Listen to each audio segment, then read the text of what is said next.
Hello friends, welcome back to Riya and Hrithik classes. चलिए आज हमें पढ़ना चैप्टर 4 सोक्रेटिस। सोक्रेट्स क्या होते हैं, ये चैप्टर था हमारे पास। तो सोक्रेट्स के जानने से पहले हमें जानना होगा ये राइटर इनके कौन थे। रैदा पाउडर थे, आप इससे ऐसे याद कर सकते हैं, रोदा पाउडर, रोदा पाउडर ऐसे भी याद आप कर सकते हैं। ठीक है, तो आप ऐसे याद कर सकते हैं, इनका नाम बहुत इम्पोर्टेंट है। चलिए हमें आगे पढ़ना है सोक्रेट्स के बारे में। सोक्रेट्स कौन थे? सोक्रेट्स जो थे वहाँ एंथिस में रहते थे। आज से 400 साल पहले, जब जीसस क्राइस्ट का जन्म हुआ था उससे पहले हुए थे। तो जो इनके बारे में हमें पता करना है, तो ये जो दिखने में बड़े अजीब से थे, इनकी नाक पिचकी हुई थी, चेहरा बड़ा अजीब था और ये पत्थर काटने का काम करते थे। आप इसको पढ़ लीजिए, मैंने बहुत आज तक इतना शॉर्ट वीडियो डाला ही नहीं है। इंग्लिश में पहली बार मैं इतना शॉर्ट वीडियो डाल रहा हूँ। आप बिल्कुल आराम से पढ़िए।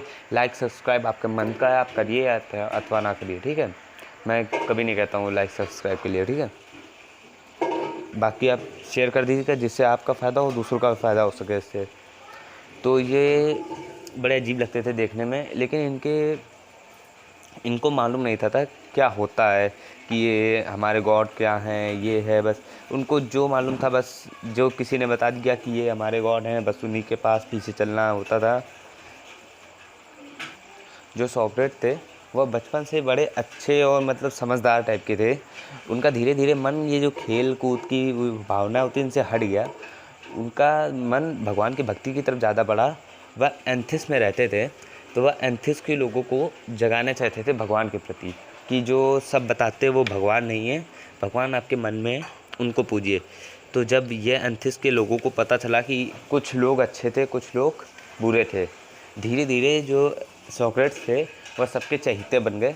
बड़ी बड़ी पार्टियों में लोग इनको बुलाना अपने सम्मान को समझते थे, कि हमारा सम्मान है जो हम सोक्रेट्स को बुला रहे हैं। लेकिन नहीं कहा जाता है, एक अच्छा होता तो दो बुरे भी निकलते हैं। तो ऐसे दो बुरे वहाँ पे निकल आए।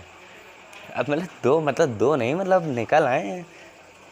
रवि जी ऐसे मत कमेंट किया कीजिए, ठीक है, कि दो मतलब दो, अब समझ जाए कीजिए।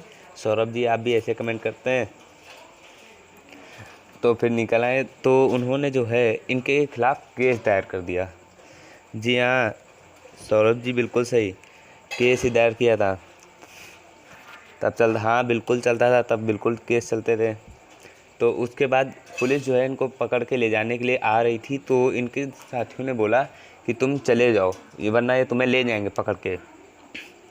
फिर उसके बाद उन्होंने बोला नहीं, जब मैंने कोई गलती नहीं की तो मैं भागूंगा नहीं।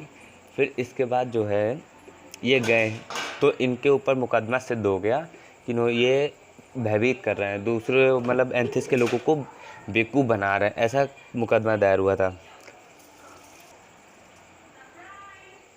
तो फिर इनको जो है सज़ा मिली कि एक कफ मिलेगा, जिसमें कफ ऑफ पॉइजन एंटिल डेथ, ये इनको सज़ा मिली। उस समय के ये सज़ा थी कि आपको एक कफ में जहर दिया जाएगा, वो आपको पीना पड़ेगा।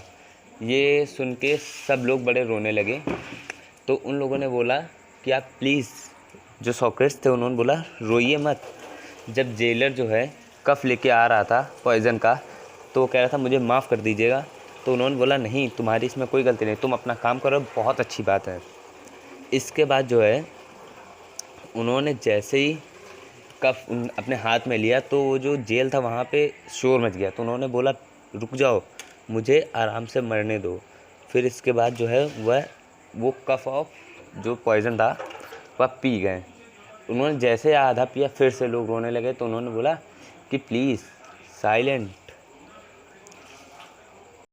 जो उनके एक शिष्य थे जिनका नाम सेट्रो था, उनको बुलाया कि यहाँ पहले ज़माने पे वहाँ पे प्रथा थी कि लोग जो मुर्गा होता है उसकी बलि चढ़ाते थे। तो उन्होंने बोला क्या तुम मेरे लिए मुर्गे की बलि चढ़ाओगे? तो उसने बोला जी सर, जी हुजूर। ऐसा बोलते हुए थोड़ी ही देर में सोक्रेट्स की डेथ हो गई। ये थी पूरी कहानी, और कुछ नहीं है। मैंने बड़े शॉर्टली आपको समझा दिया है। ऐसे ही सुनना हो तो आगे सब्सक्राइब कर दीजिएगा। क्लास 10 का पूरा सिलेबस मैं डालूँगा, हिंदी, इंग्लिश, साइंस, बायोलॉजी के नए टीचर्स आएंगे तो उनका नया ऐड पड़ेगा। ओके।